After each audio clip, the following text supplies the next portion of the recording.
रुपैया लेला ननदो लाल की बधाई। रुपैया लेला ननदो लाल की बधाई। लाल की बधाई हो लाल की बधाई। लाल की बधाई हो लाल की बधाई। रुपैया लेला ननदो लाल की बधाई। रुपैया लेला ननदो लाल की बधाई। इहो रुपैया हमरा ससुर की कमाई। इहो रुपैया हमरा ससुर की कमाई। ससुर की कमाई हो ससुर की कमाई। ससुर की कमाई हो ससुर की कमाई। अठनी लेला ननदो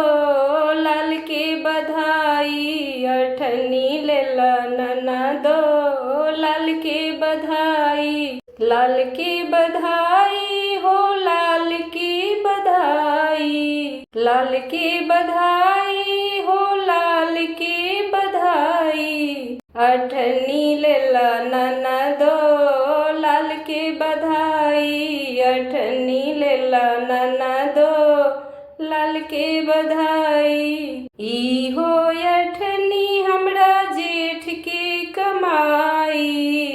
इहो अठनी हमरा जेठ की कमाई। जेठ की कमाई हो जेठ की कमाई। चवन्नी लेला ननदो लाल के बधाई। चवन्नी लेला ननदो लाल के बधाई। लाल की बधाई हो लाल की बधाई। लाल की बधाई हो लाल की बधाई। चवन्नी लेला ननदो लाल के बधाई। चवन्नी लेला ननदो लाल के बधाई। इहो चवन्नी हमरा देवर के कमाई। इहो चवन्नी हमरा देवर के कमाई। देवर के कमाई हो देवर के कमाई। देवर के कमाई हो देवर के कमाई। 10 पैसा लेला ननदो लाल के बधाई। 10 पैसा लेला ननदो लाल के बधाई।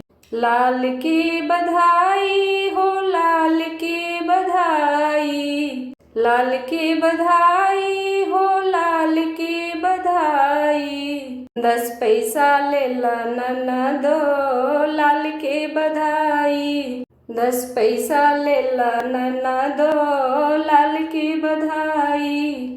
इहो 10 पैसा हमरा सैया की कमाई। इहो 10 पैसा हमरा सैया के कमाई। सैया के कमाई हो सैया के कमाई। सैया के कमाई हो सैया के कमाई।